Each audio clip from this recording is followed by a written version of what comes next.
Good afternoon. My name is Isabel Rohr, and I'm the Manager of Academic Programs and Outreach at JDC Archives. I'm pleased to welcome you to today's webinar. About a little over 600 people have signed up for today's program from 17 countries, and we're really delighted that so many of you have joined us from all over the world. I'd like to start by saying a few words about the JDC Archives. The JDC Archives holds the records of JDC since its creation about 106 years ago. As such, it is one of the most important repositories for the study of modern Jewish history, visiting scholars from around the world, as well as journalists, curators, publishers, family researchers, filmmakers, and others use our collections for their research. We also offer fellowships to enable scholars to conduct research in our archives. One of these fellowships is the Fred and Ellen Lewis JDC Archives Fellowship, which was established in 2012 in tribute to Ellen Lewis. Ellen Lewis was a German Jewish refugee who worked for JDC both in Shanghai and in New York.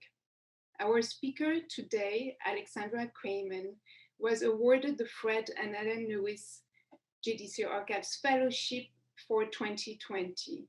She has a JD from Temple University. She's currently a Claims Conference Fellow and a PhD candidate in history at Clark's University's Strassler Center for Holocaust and Genocide Studies in Worcester, Massachusetts.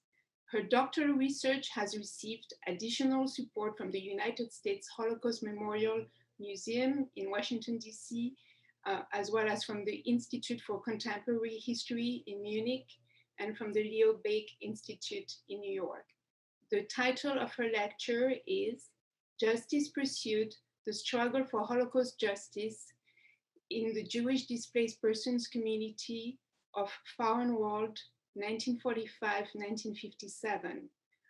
Our format is that the speaker will present for about 45 minutes. We will then have about 15 minutes of question and answers.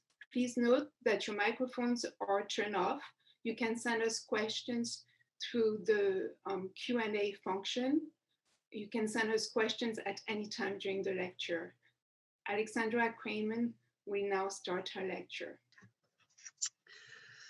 Thank you all for joining me today, and to the JDC Archives for their generous support and for providing me the opportunity to discuss my ongoing dissertation research with you today. December 12th, 1945 marked the publication of the first issue of Bamidbar, a Yiddish newspaper written by Jewish displaced persons, or DPs, in DP Camp Föhrenwald, just outside of Munich. In an article titled "One of Those, the Mass Murderer, Dr. Frank, the Executioner of Polish Jewry and Poles in Connection with the Nuremberg Trial," Dr. Joseph Shavinsky, a member of the newspaper's editorial board, reflected on the international military tribunals in Nuremberg, and more specifically, the trial of Hans Frank, former Governor General of Nazi-occupied Poland.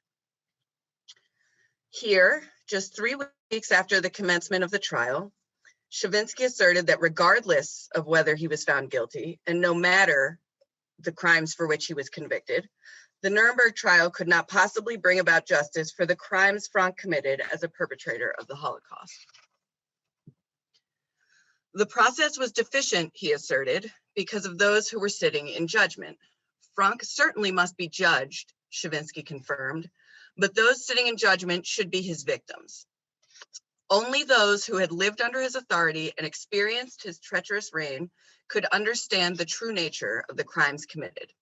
And at Nuremberg, that simply was not the case.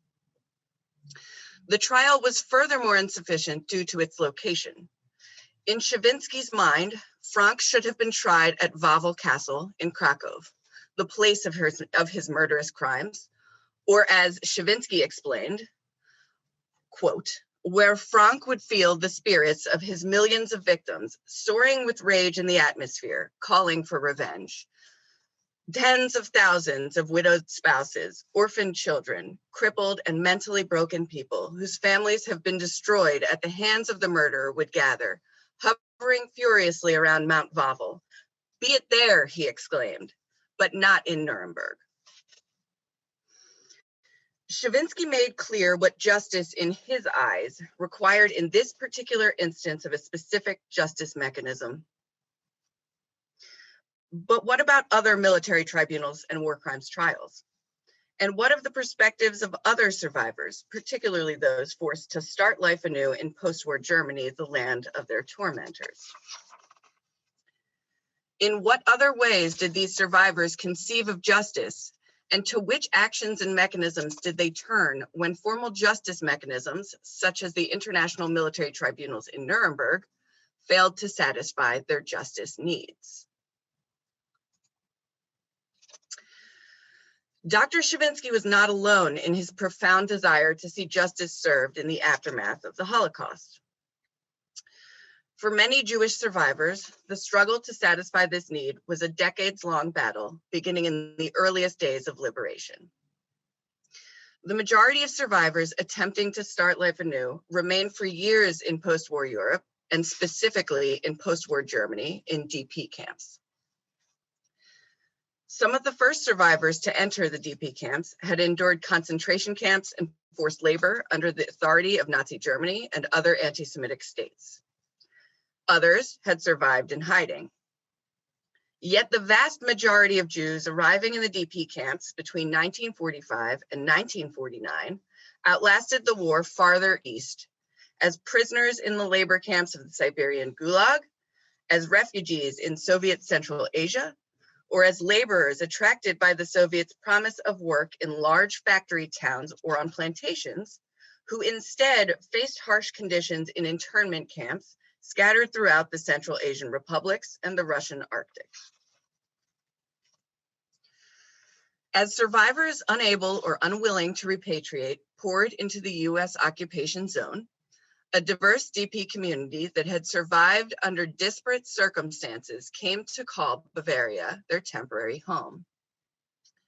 My dissertation, Justice Pursued, the Struggle for Post-Holocaust Justice in the Jewish Displaced Persons Community of Föhrenwald, 1945 to 1957, explores how DPs living in the longest running Jewish DP camp in post-war Europe conceived of and acted upon justice for the harms they and their loved ones suffered during the Holocaust, often defying conventional notions of justice in the process. One of the purported purposes of criminal prosecution under the law is the prevention of violence, not only by disincentivizing crime, but also by preventing a sense of justice served to victims of violent criminals, in the hope that they do not instead turn to vigilante justice. Social psychological studies indicate that in the aftermath of mass violence, post-conflict international criminal tribunals can help satisfy victim groups' members' desire for retribution, thereby reducing their support for future violence, but only if properly tailored to meet victims' needs. Transitional justice scholarship demonstrates that such criminal tribunals alone may not be sufficient to satisfy justice needs. Legal historian Martha Minow has demonstrated that often more than one justice mechanism will be necessary to strike the appropriate balance, as she put it, between vengeance and forgiveness, with the end goal being the prevention of further violence. In post-war Allied occupied Europe too, Jewish and Gentile leaders alike were concerned that survivors might turn to violent vengeance, given the unimaginable cruelty they had suffered at the hands of the Nazis. However, feared Jewish vigilantism by and large failed to materialize. My preliminary analysis of survivor testimonies suggests that individual, rather than collective, justice needs more often drove violent revenge tactics, and even here, vengeful physical violence was rare and ordinarily occurring at the moment of liberation.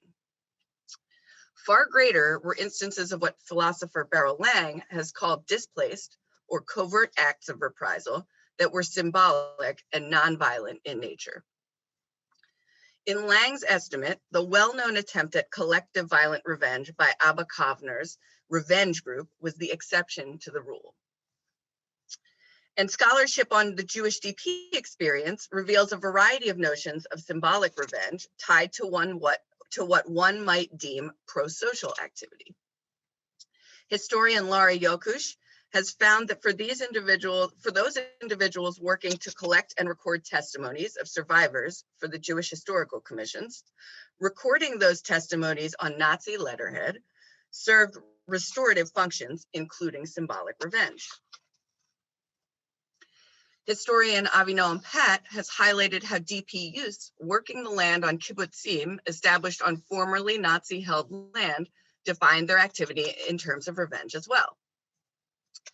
And historian Atina Grossman has demonstrated how many Jewish women living in post-war Germany viewed pregnancy, childbirth, and motherhood as a form of biological revenge in her terms.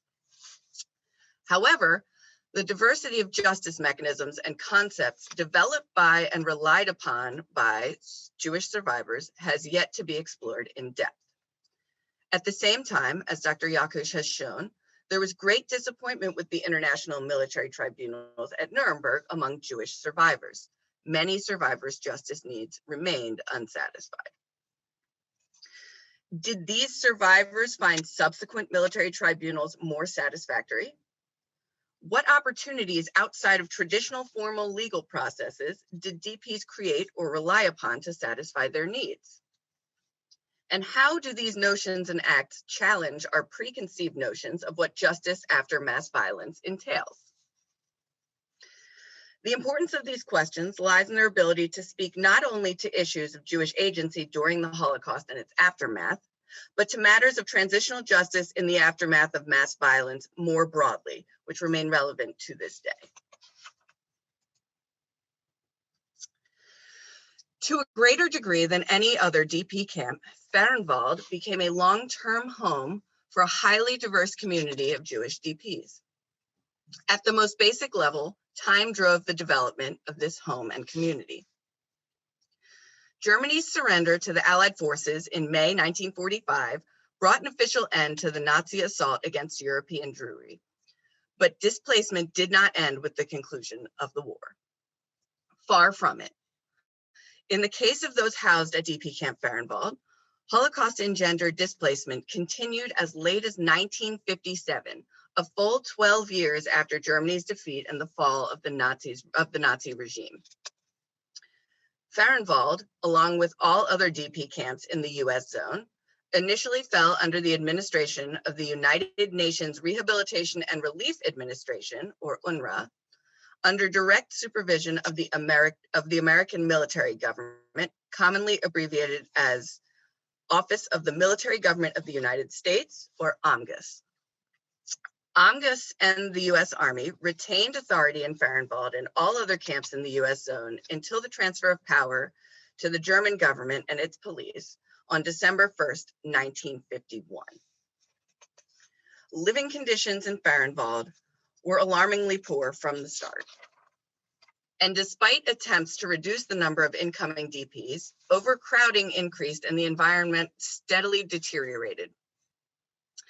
Refugees identified as illegal infiltrees by occupation forces flooded the US zone, primarily from Poland, but also from Romania, Hungary, Czechoslovakia, and elsewhere in East Central Europe. In a written plea of 16 September 1945, the DPs of Föhrenwald begged General Dwight D. Eisenhower to make crucial improvements in the camp. Winter would soon arrive, and there was a severe shortage of underwear, shoes, and clothes. Food supplies were also insufficient in quality and quantity, and the Army controlled movement in and out of the camp, creating prison-like conditions reminiscent of those experienced during the Holocaust. The DPs hoped that Eisenhower would order the Army to address some of these problems. Jewish aid workers and military personnel advocated on behalf of the DPs to improve their housing conditions as well. One particularly loud and powerful voice was that of Abraham J. Klausner, a Reform rabbi born in Memphis, raised in Denver, and trained in rabbinical studies in the Northeast.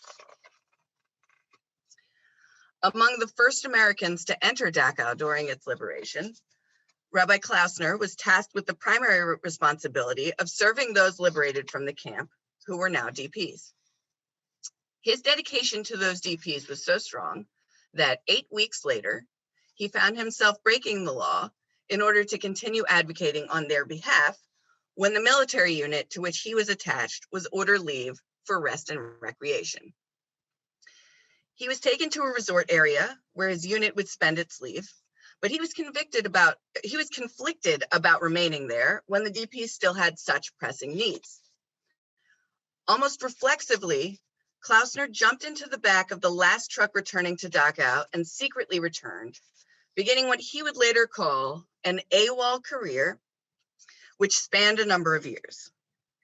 Klausner realized that Jewish DPs faced unique circumstances in comparison to their fellow non-Jewish survivors. Many found themselves stateless once more, forced from their homes yet again by their Gentile neighbors after their repatriation in Poland and other areas of East Central Europe. The number of Jewish refugees was on the rise. In order to address these pressing and ever-growing needs, Klausner wanted to establish Jewish DP camps. When the American military made the decision to transfer Dachau into an internment camp to hold members of the SS and Wehrmacht, as well as Nazi functionaries, prior to their trials for war crimes, Klausner attempted to take all remaining Jewish DPs, numbering in the hundreds, to DP Camp Feldafing, with the intent of creating there a camp solely for Jews. However, the local military leadership refused Klausner's request to transform Feldafing. Klausner then explained the extraordinarily difficult circumstances faced by Jewish DPs specifically, who were being forced to live alongside those who collaborated with the Nazis. He made sure to note the enormous burden of caring for these DPs, a burden which would now fall to local military authorities should they refuse Klausner's proposal. Local leadership ultimately decided to at least make room for the newcomers in DP Camp Feldafing, allowing for the arrival of Klausner and several hundred Jewish DPs from Dachau.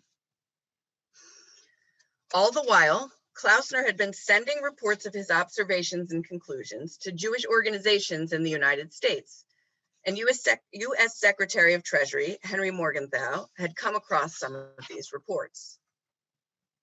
Morgenthau went to President Truman and requested that he send Earl G. Harrison, Dean of the Law School of University of Pennsylvania in Philadelphia, to investigate and report on the conditions at the DP camps. Truman initially rejected Morgenthau's request, but the Department of State, in conjunction with Morgenthau, ultimately succeeded in having Harrison named the American representative on the International Commission on Refugees, or ICR, and sent him to Europe to investigate the conditions at the camps. A colonel subsequently came to Klausner and told him an important person was coming to investigate the condition of the DPs in the US zone. This colonel was responsible for determining the agenda for Harrison's visit. He showed Klausner his initial plans, and Klausner suggested changes. Klausner then met Harrison for his investigation when he arrived and accompanied him through the camps, as well as makeshift shelters housing Jewish refugees both legally and illegally, and told him about the special needs of Jewish DPs. The results of Harrison's investigation, outlined in his report to President Truman, shocked the country.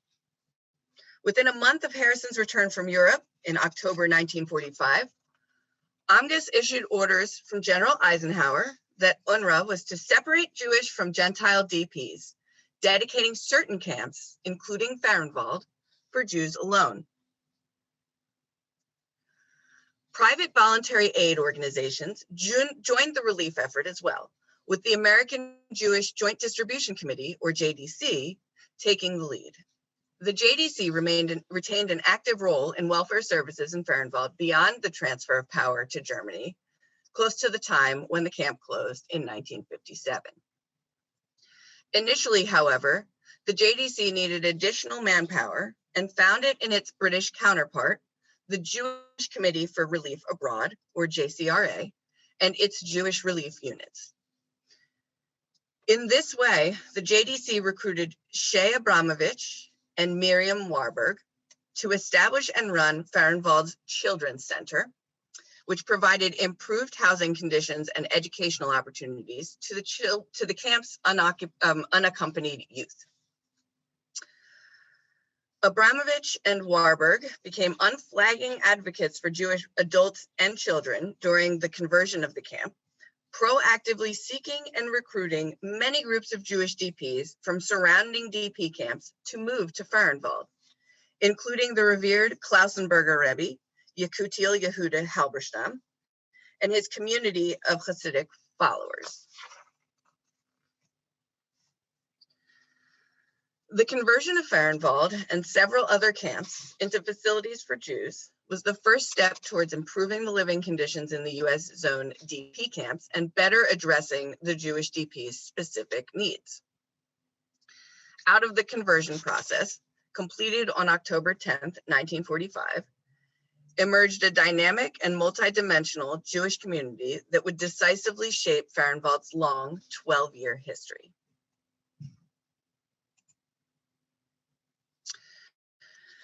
The diversity and constantly changing demographics of their new community, the long lifespan of the camp, and its close proximity to Munich, a center of US occupation forces, the returning Munich Jewish community, and the Jewish DP communities, gave Föhrenwalders exceptional chances to conceive of and mete out justice individually and collectively in the widest terms. Focusing on Jewish survivors living in and around Föhrenwald, my dissertation will hone in on conceptions of justice and the actions taken collectively and by individuals to serve such conceptions.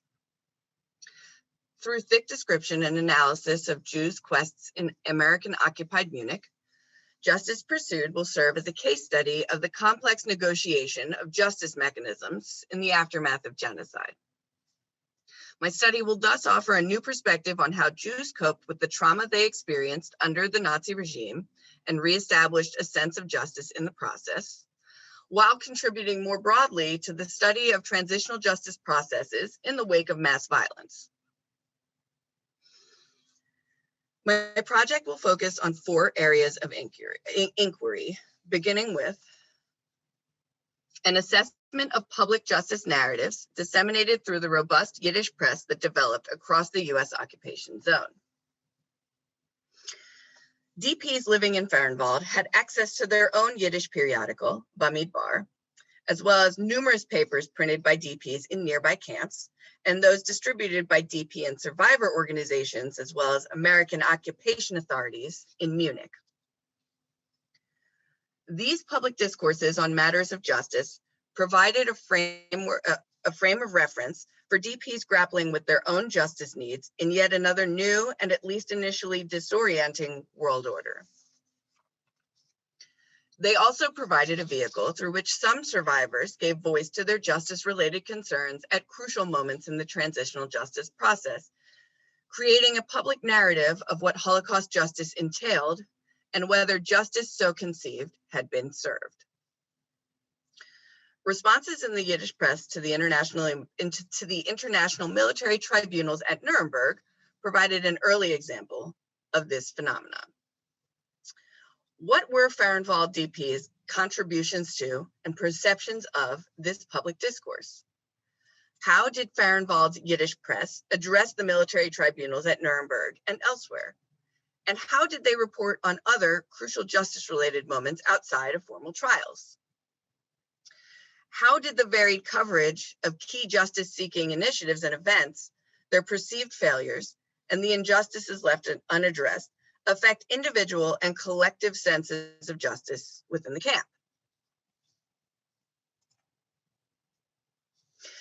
Dissatisfaction with the military tribunal's outcomes, in part, drove Jewish DPs to create autonomous internal judicial mechanisms in the form of DP camp courts.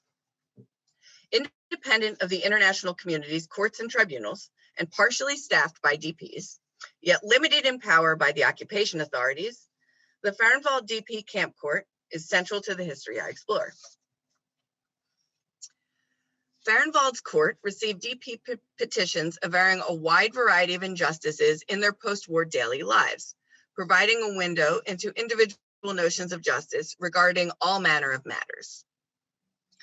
The court was also a part of a system of institutions known as honor courts, developed to address a very specific injustice, Jews' collaboration during the Holocaust. Within the first year of liberation, local honor courts were established in the largest DP camps in Germany's Western occupation zones, including Föhrenwald, and DP leaders in the US zone quickly formed a central court of honor in Munich to unify and supervise the growing number of local initiatives throughout Bavaria. The sentences rendered by these courts were not legally enforceable in international, allied, or German courts of law, but they could have very real negative consequences in an accused's everyday life, ranging from public reprimand to excommunication from the Jewish community. What was the relationship between DP leadership, American authorities, and international Jewish relief workers in establishing Föhrenwald's DP Camp Court and delineating its powers? What was the scope of the court's operations? What do the court proceedings suggest about the way and extent to which the DP court in Föhrenwald meted out both individual and communal justice? How did conceptions of justice vis-a-vis Gentile perpetrators and collaborators differ from conceptions vis-a-vis Jewish collaborators? And what do individual DP's petitions to the court tell us about individual justice concepts? An exploration of Föhrenwald's DP court proceedings and the recollections of DPs and administrators who participated in them will shed light on these questions.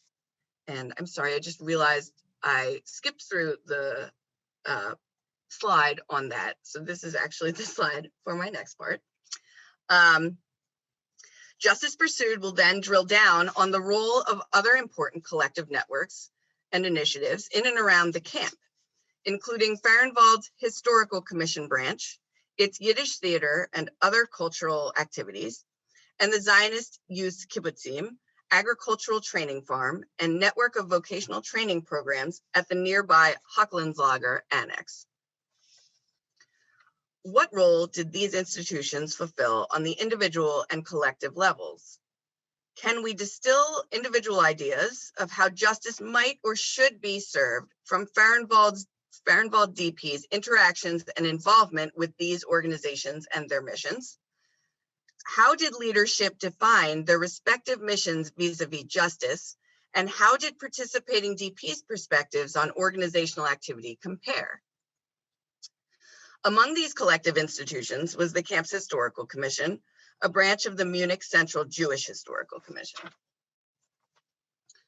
The Historical Commission branches, rooted in a long pre-war Jewish tradition of historical commissions in Eastern Europe, evolved from independent efforts to study the fate of individual Jewish communities under German occupation to a centralized endeavor to write a comprehensive history of Jewish life and death during the Nazi era.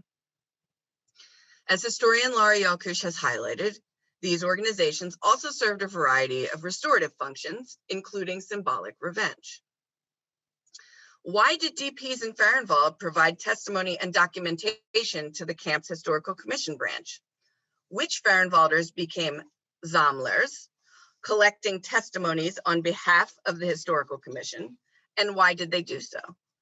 Did any of these DPs, physically situated so near the Central Jewish Historical Commission in Munich, take on more active roles at the organization's headquarters? Do Föhrenwalders' involvement with and contributions to the Commission's documentary project reveal what justice meant to them? DPs in Föhrenwald also had access to a network of political, educational, and vocational institutions and programs just outside the camp at the Hochlandslager Annex developed through the unremitting efforts of JDC relief workers, Miriam Warburg and Shay Abramovich. Warburg persuaded her UNRWA supervisors to allow her to transform the facility at Hochlandslager, formerly a Nazi youth camp, into a healthy living environment for Jewish DP teenagers. She spearheaded the formation of an agricultural training farm and kibbutzim at the complex, which quickly became a center of Zionist youth activity. Warburg and Abramovich also ran a vocational school on the site, offering agricultural and vocational training workshops for adolescents and adults with the assistance of the Organization for Rehabilitation Through Training, or ORT. The vocational school was officially declared an ORT school by ORT director Jacob Oleski during its opening ceremony. However, as Abramovich later recalled in an interview for the JDC Oral History Project, ORT had not actually helped in setting up the school. In fact, it was Abramovich, with the help of numerous DPs, who to his memory did a great deal of the work in preparing the site for its opening. Abramovich would send these DPs to the nearby German armaments factory. There they would collect a variety of tools and equipment formerly used to produce the weaponry used by the Nazis in their genocidal assault. These items would be integral to the workshops and programs that would teach survivors skills that would enable them to resettle and rebuild their lives in direct opposition to the Nazis' goals.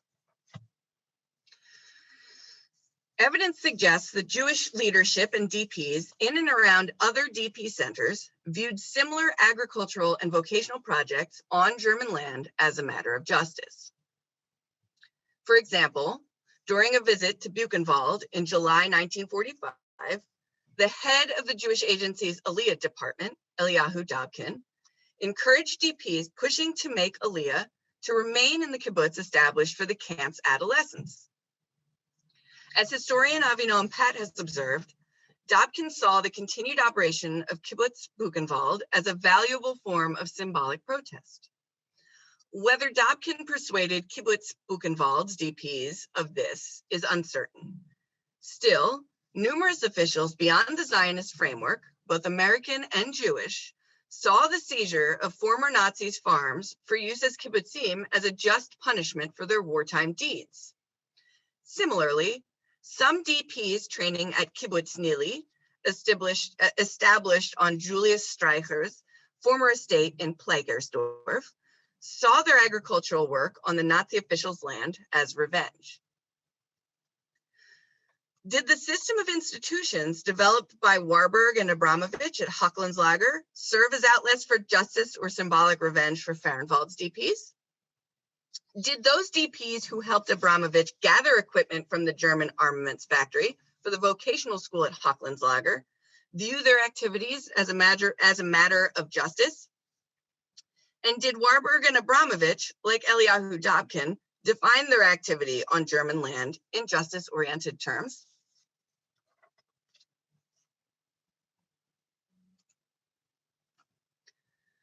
Individual conceptions are key to analyzing the justice-serving potential of initiatives like the training farm at Hochlandslager and the Camp's Historical Commission branch. Yet not all DPs chose to or could access the activities these institutions offered. By contrast, interactions with local Germans, international relief workers, Munich's returning Jewish community, and American military government personnel provided justice opportunities to nearly all DPs.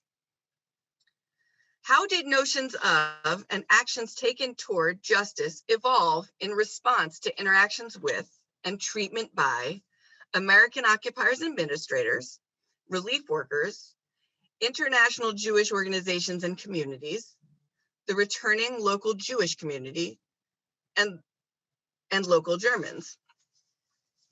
In what ways did local Germans and allies act as a gateway to justice for DPs? And under what circumstances did they deny or grant DPs that access?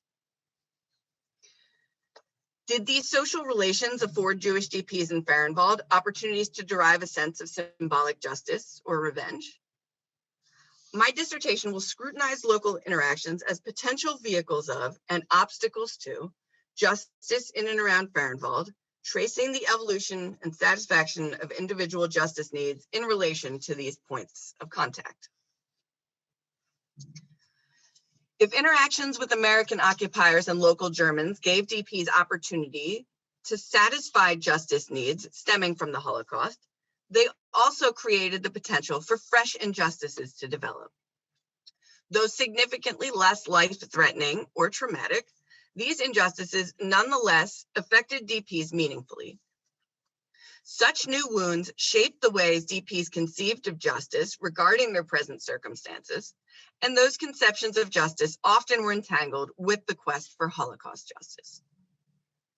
So how did post-war injustices experienced by Föhrenwald DPs in their interactions with American officials and local Germans color DPs' understanding of and responses to injustices experienced during the war? And in what ways did DPs address these post-war injustices, and how was this process intertwined with the struggle to address wartime grievances?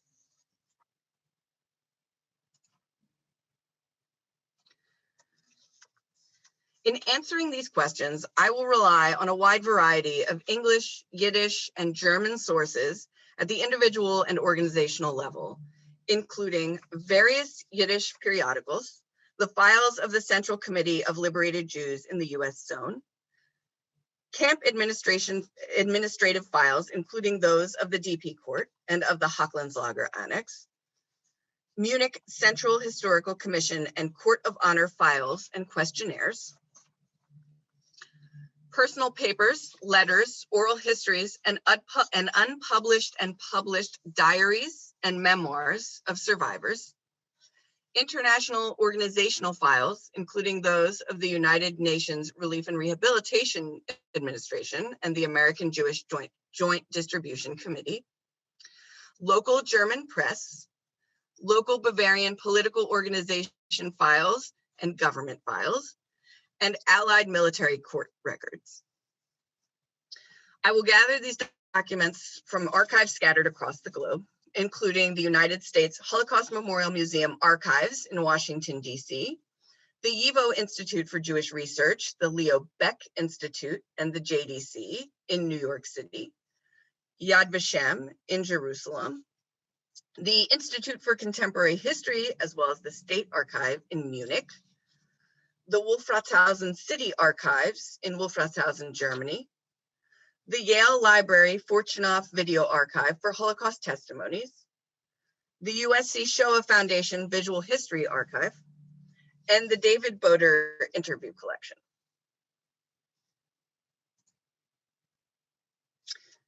While unable to travel to conduct on-site archival research due to the COVID-19 pandemic for my first year of the research process, I was fortunate enough to be granted the opportunity to conduct research in the JDC archives remotely.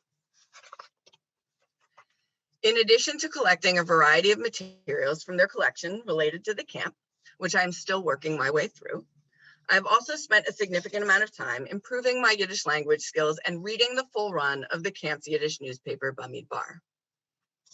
I would like to share with you now some of my initial findings on how I am seeing justice addressed by the various authors contributing to this newspaper. The first and most obvious category of justice narratives that I have come across thus far involve traditional forms of punishment, including narratives about the Nuremberg trial, like that of Dr. Shavinsky, which I talked about at the beginning of my presentation. This category also includes matters of denazification. In a warning in one of the earlier issues of Bamidbar, published in 1945, an unnamed author appealed to US occupation authorities, calling attention to a serious problem he had observed.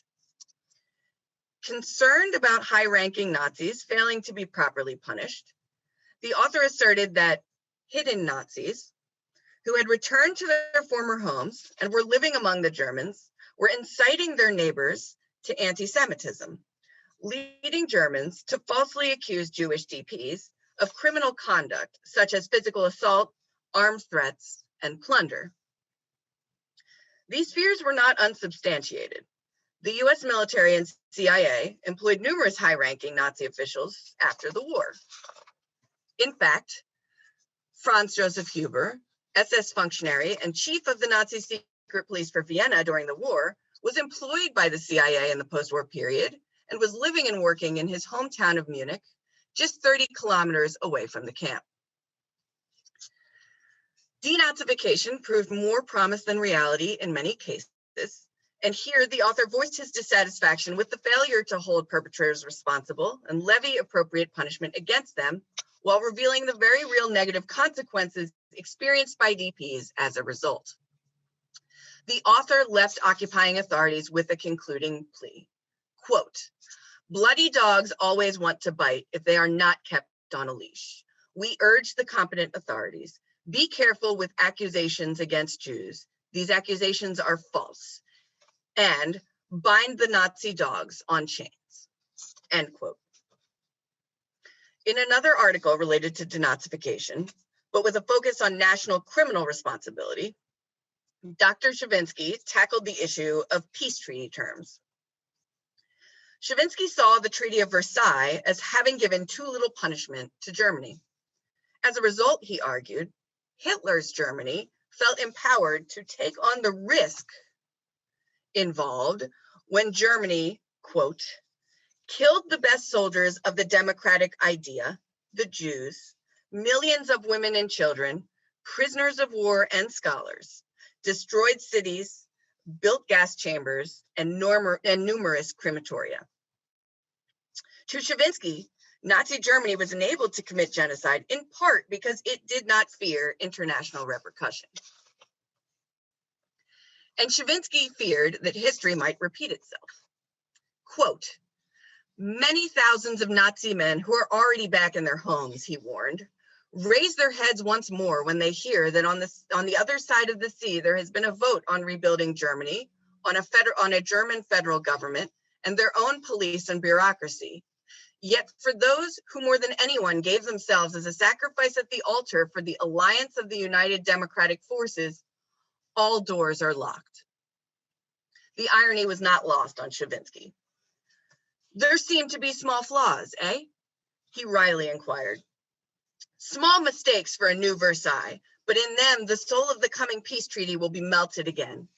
Chavinsky cautioned in conclusion, "Let's hope that the political world cycle will take a turn, will start to blow new winds, and no Versailles #2 will come to be." While formal legal processes like international criminal tribunals and peace treaties had left unsatisfied Chavinsky's desire to see justice served for the Holocaust, he found satisfaction through less traditional and more symbolic means in the earliest days of Föhrenwald's existence as a camp solely for Jews. In an article reporting on the transformation of the camp, Chavinsky proclaimed, "And here it has happened. The school for Hitler youths has been transformed into a camp for liberated Jews." And what was more, the Jewish DPs had organized their own DP camp force, repurposing Nazi SD uniforms and emblazoning them with the Mogen David. Chavinsky described one such policeman with his, quote, "white Mogen David that shined in defiance from his steel helmet, an irony of destiny." In the case of Menachem Steyer, the editor-in-chief of Bamidbar, the newspaper itself seemed to have been his instrument of justice, which he used to lay bare the inadequacies of all American and British policies regarding the fate and needs of Jewish survivors. And in his eyes, the establishment of a Jewish state was the key to securing justice for the Holocaust. Here on my PowerPoint, you can see in the heading of the third issue of Bamidbar, one of Steyer's many calls in the name of the memory of Jewish victims of the Holocaust, in which Steyer proclaims, "The shed blood of our millions of Jewish martyrs for democracy demand the right for the life questions of the Jewish people." End quote. And in an article critiquing the agenda of the Anglo-American Commission, Steyer argued that the Commission's agreed upon objectives could adequately address neither the harms suffered by Jews during the Holocaust nor their current post-war needs, due to its failure to declare a willingness to explore the possibility of establishing a Jewish state.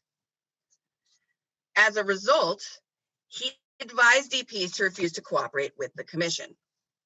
He reasoned, if Germany, Austria, Italy, governments on which the entire burden of responsibility lies for the largest international crime in history, today get ever increasing prerogatives of independence, here we, the tragic victims of the crime, have historical and moral rights to this as well. And then he declared, in all capital letters, as the early issues of many DP periodicals were typed in Latin letter Yiddish transcription, we cannot undertake cooperation on another platform which does not recognize this. The demand was more than fair, Steyer concluded, as the Majdanek and Oswiecim victims, our gassed children, burnt mothers, and shot up brothers, scream out today from their graves and demand not a justified revenge, only a just coexistence with other nations. Thank you all so much for your attention. I know that an hour on Zoom is quite a long time. Any suggestions or feedback is warmly welcomed, and I would love to answer any questions you might have to the best of my ability. Thank you.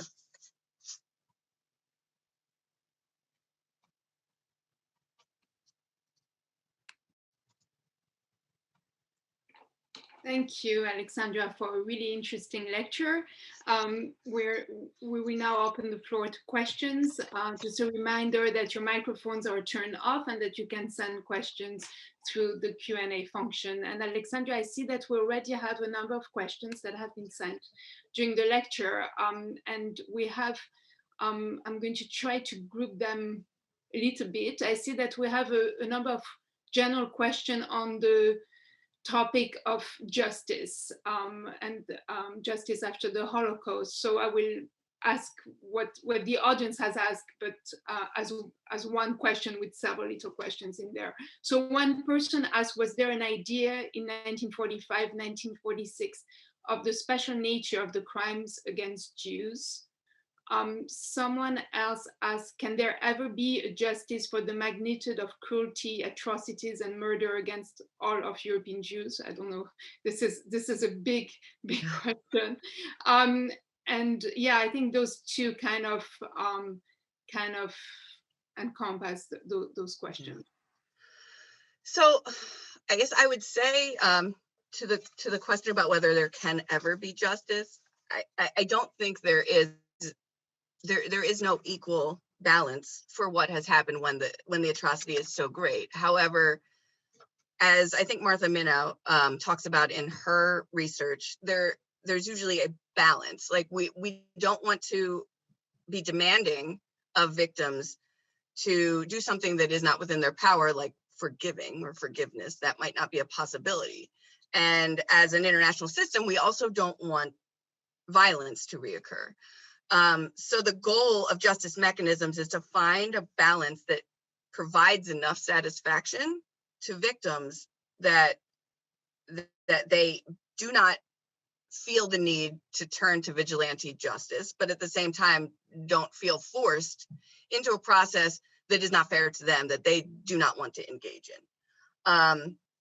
So I would say that you can never find a perfect justice system. You can never find a perfect system ever, but there's clearly room here to improve upon the justice mechanisms that were at play.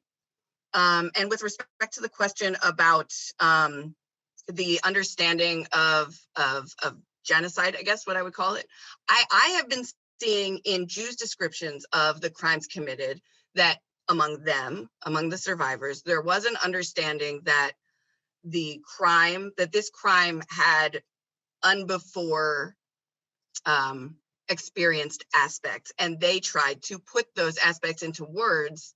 And in a similar way as to Raphael Lemkin, who coined the term genocide, did. And I think that the failure of the Nuremberg trials to incorporate those ideas of the elements that made the crimes against Jews specific and different in nature were not as integrated into the Nuremberg trials as they could have been, in part because it was tried as war crimes and not as genocide. But yes, so that issue does come up of what do the crimes actually entail, and there's a feeling that it entails more than what they are initially being described in that early era. And we have questions that are a little bit more specific. So Linda Levy, the director of JDC Archives, has a question about the Harrison report. She would like to know if it was, wasn't it Dr. Joseph Schwartz who accompanied him during his trip in the camp? Did you say if it was presented to him? No, if it was Dr. Joseph Schwartz, JDC's, the director of JDC's operations in Europe. Oh, who had written the report? No, I think he went with Earl Harrison. Yes. During the travel. I believe he was one of the accompaniers, and then there was also a colonel with the military who was supposed to design, I guess, the investigatory trip. And we have a question which I think is going to interest many people, because I've also already received that kind of question by email. So is there some place, I mean, if you know, Alexandra, to access information on the persons in Föhrenwald, such as when they arrived, when they left? So this, I mean, yes and no. So the information is there. I have found a lot of lists of admitted DPs in Föhrenwald. And there are also lists of DPs departing Föhrenwald. But they are kind of all over the place. And you'd have to put them together and really track every single person that's gone in and out of the camp. It would be a project in and of itself. And then I also think, like, as I referred to in my paper, there were a number of Jewish refugees who did receive some DP benefits, even though they technically shouldn't have been given DP status under the rules, because that was kind of one of these gray areas of how do we help Jewish survivors? And part of that was at times circumventing these rules and finding other places to house Jewish survivors who had been repatriated and then came back, because when they attempted to return to their homes, they faced violence. They're coming back, and were not always treated as official DPs by the American government. So you could, but I don't know if it would ever be a complete list, because I don't know if these people who were living as DPs kind of under the radar would be on that list. Mm-hmm. So you could try to reconstruct it, but I don't think we'll ever have a full entire picture of every single individual who was in the camp and when they got there and when they left. Right, that makes sense. We have a question from Atina Grossman who is asking if you could tell a bit more about Dr. Menahem Steiger and his background, pre-war and wartime experiences. Yes, so this is one of the things I'm really interested in, and after I finish reading the rest of the newspaper issues, I'm hoping to be able to find out a lot more information on him. But what I do know so far is that originally he was the editor for the newspaper at Deggendorf DP camp, which was in Austria, not too far. And I believe during the conversion process, he is one of the individuals who moved to Föhrenwald. And the first issue of Bamidbar that he was the chief editor for came out in about December, which was a month and a couple of weeks after the conversion process was completed. So I know that journalism is kind of his shtick. He also, early in the DP era, joined Vad Hatzioni as an active member. So I do know that he does have a certain bend. It kind of makes many of his narratives in the newspaper are related to Israel, or the establishment of the state of Israel, which makes sense given his membership. But there's so much more I need to find out about him. I do not know what happened to him during the war. I do not know what happened once Bamidbar stopped being published, because it was only in the early years that it was published.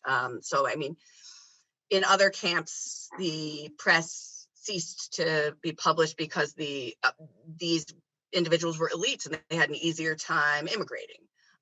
So they would leave and then there's no more newspaper. Others were closed when that specific camp was shut down. But as we know, Föhrenwald stayed open until 1957. So I'm still curious to find out why Bamidbar stops being printed. But yeah, so there are a lot more questions about Menachem Shtayer, and I'm really hoping to kind of dig in through those genealogical websites and see what information I can track down on him. Thank you, Tina. That's a great question. We have questions from, we have 3 questions and that I want to ask you, and these are from people who seem to know quite a bit about the topic. So the first question, which is both a question and a suggestion. You mentioned the interaction with the American occupying forces a lot. Have you envisaged examining the interactions with the German authorities after they regain greater amounts of sovereignty and once Föhrenwald is handed over to German administration, I think around 1953. Yes. And that person also has a suggestion. I think it might be worth adding the Bundesarchiv Koblenz to your already very impressive list of archives to visit. The German Federal Ministry of the Interior was also very concerned about and eager to intervene in Föhrenwald from 1952-1957 in ways that might be relevant to your project. Yes, and that is definitely something I'm going to look into, and I'm hoping to, I have an upcoming fellowship with the Center for Holocaust Studies at the Institute for Contemporary History in Munich. And I'm hoping while I'm there to be able to do on-site research, not just at their archives, but also in other local German archives. And I've added Bundesarchiv Koblenz to my list. Thank you so much.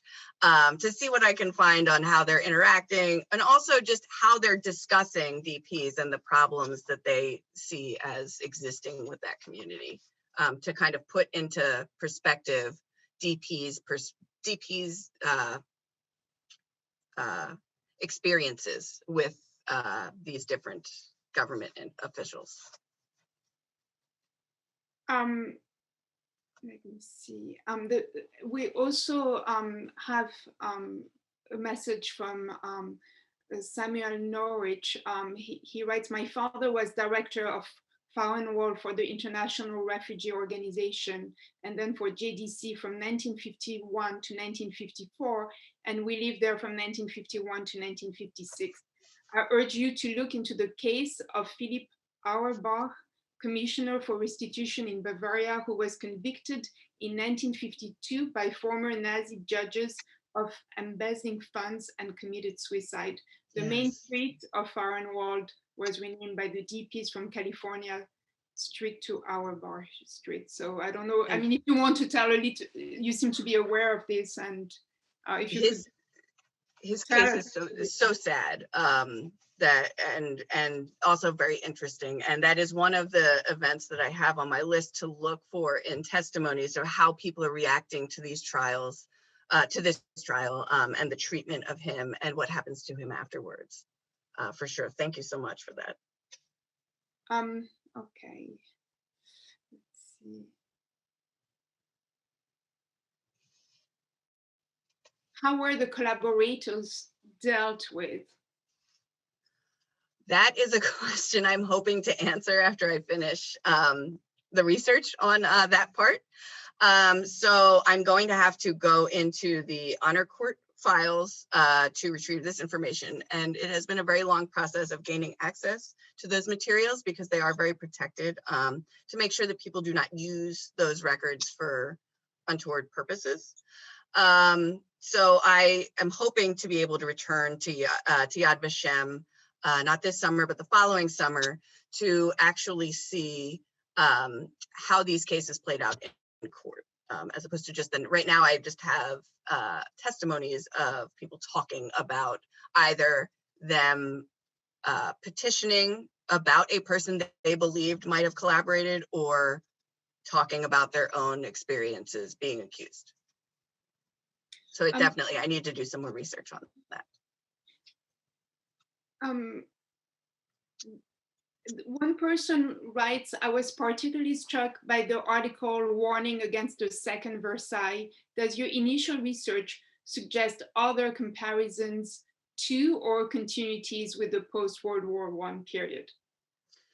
So as of yet, I have not found anything, but I am still in the initial stages of my research. I'm hoping I find more. Because if this is, I guess, the more of an official narrative coming out from an elite, trying to sway people's opinions. So I do wonder how many people did that strike a chord with, because I, like you, it struck a chord with me as well. And it jumped out almost immediately. So I am interested to see if this was just, Stravinsky seems very interested in formal legal processes and semi-legal processes. So I wonder if I can find others who kind of are in his ilk and kind of follow this train of thought and are interested in seeing how that plays out and whether they end up being satisfied with peace treaty terms, which is something Stravinsky doesn't address in this article, just his concerns of what they might be. So yeah, it's going to be very interesting. And we have another statement rather than a question, but I will bring it up because again, it's very interesting. And this is from Phyllis Lee, who is a filmmaker, who is making a documentary about Föhrenwald. In case this issue will not have been addressed, I would like to point out the disincentive for Jews to take action personally, leading them to have a record that would disbar them from immigrating to a new country. In my film, I will be pointing out a story of how the camp director, Bernard Robbins, whitewashed the record of a Jewish survivor who beat someone in Wolfstraufshausen after he used an anti-Semitic moniker. So I don't know if this is something you want to, I mean, that is part of your own work, Alexandra, yes. Or, you know, if you want to elaborate. Yeah, so, and actually I'm in touch with Phyllis. Thank you so much for that question, Phyllis. And I have an email that I need to respond to her, but with all this presentation, I've been kind of overwhelmed. But yes, this, I actually found this interesting, not only because, yes, there was a disincentive to commit these kinds of crimes or violence because of the fear that they would not be able to immigrate. But also, this idea of whitewashing is really interesting to me, because not only in the case of Jewish displacement, but in cases of refugee displacement, even now, it's very common for those attempting to help refugees to come across these stories that have become kind of the acceptable story, that if a refugee wants to gain admittance into a place, they follow to this narrative that appeals to those in the countries that they're trying to immigrate to. So in the case of Sudan, for example, there's this lost boys narrative. And so one of the experiences of Sudanese refugees is that there was a group called the Lost Boys who trekked from the north, or from the south all the way up to the north. And along the way, many were, they suffered grotesque deaths, like eaten by lions, things like that. And this story particularly appealed to the states that these individuals were trying to immigrate to. So it became a very common narrative of the experiences of refugees trying to get the paperwork they needed. So it was a mechanism of survival. And a leader, like a camp director, kind of getting involved in this process, and as Phil said, whitewashing the record. I'm really interested in instances of this, and I'm also not entirely surprised. And another director of Föhrenwald DP camp, Henry Cohen, had also in his testimonies talked about how he would do this as well. And then would also use the DP court to get, he would take some of these DPs who the military authorities in either American or German were trying to prosecute them, and take it into the DP court first to deal with it in a way that he believed was more fair and protected the DPs more. So it's a very interesting balance going on. This is really fascinating.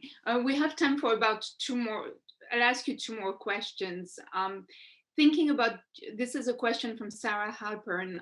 Thinking about gender here, how did the process of pursuing justice not only help Jewish survivors reclaim their humanity, but also their masculinity? Femininity. Do you think that this was primarily a male sphere as a way to help men reclaim their masculinity by persecuting Nazis, many of them men? I mean, this is such an interesting question. So I'm definitely going to be looking for aspects of gender in these concepts. I'm particularly inspired by Professor Tina Grossman and her idea of biological revenge. And I wonder other kinds, but that might be other kinds of justice concepts that might be gender specific. I know that Professor Gabi Finder also discusses sports as a way for male Jewish survivors to reassert their masculinity, and seeing this like Jewish boxing as a symbolic revenge, and a way of kind of taking out that, you know, all of these feelings of injustice in a more legal or more, I don't know what I would call it, a more acceptable forum.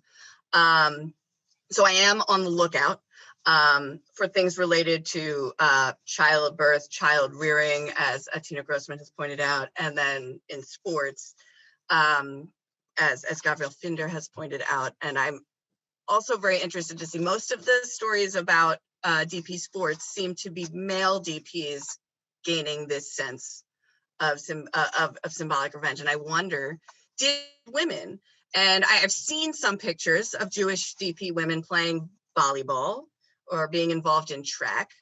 And so it's not like, I mean, many of the pictures are soccer and it's mostly males, but I would be really interested to find testimony of women who are DPs who also experienced some kind of sense of justice out of participating in sports, or again, in being able to have children. Or if a woman cannot have children, how does she satisfy these needs does she come up with a gender specific way of dealing with these unsatisfied needs outside of motherhood? So yes, thank you. And the last question I will ask is from Avi Pat. Have you seen in your sources any correlation between wartime experiences and quest for justice versus revenge? For example, did Jews who survived in the Soviet Union tend to have different perspectives from those who survived in hiding, partisans, ghetto fighters, etc.? Yeah, I'm definitely on the lookout for this. As of yet, with regard to Föhrenwald, I have yet to make the connections between their pre-war lives and their their pre-war and wartime, and then the post-war. I'm hoping when I get to the YIVO archives, which will, fingers crossed, hopefully be this year, that I will be able to find some more information on that, because I mean, thinking about Jewish survivors outside of Föhrenwald, like Abba Kovner, and I mentioned that his collective attempt at revenge through his revenge group was kind of basically the only really serious collective endeavor that anyone has identified as like a violent revenge. And he was a very well-known partisan. And was there, I mean, could there have been a connection? I feel like there are definitely connections in the networks, and there are connections in kind of the approaches that they're taking. So I feel like when I'm able to dig further into the pre-war and wartime lives of the Jewish DP, specifically in Föhrenwald, I'm really hoping to make some of those connections as well. And also, what else did partisans turn to? Because if Abba Kovner's group is the only real example we have of this collective type of revenge, and this group is made primarily of his fellow partisans, what else are they doing? Because there wasn't that much of this violent collective attempt. And I wonder if if that might be if they might be deriving that sense by becoming involved on the kibbutzim in Föhrenwald, or by working with the Bricha to facilitate illegal immigration. So things like that, I'm definitely keeping an eye out for. Well, thank you, Alexandra, for really a fascinating talk. And thank you to our participants for joining us today. Our next webinar will take place on May 27. Frankie Lyons, the recipient of the 2020-2021 Nathan and Sarah Chassin JDC Archives Fellowship, will talk about the JDC in Poland, in post-Stalinist Poland, 1957, 1960s. You can register for the program via our JDC Archives Facebook page. We hope that, again, many of you will be able to join us. And also, please sign up for our e-newsletter if you would like to be added to our mailing list for our upcoming programs. Thank you.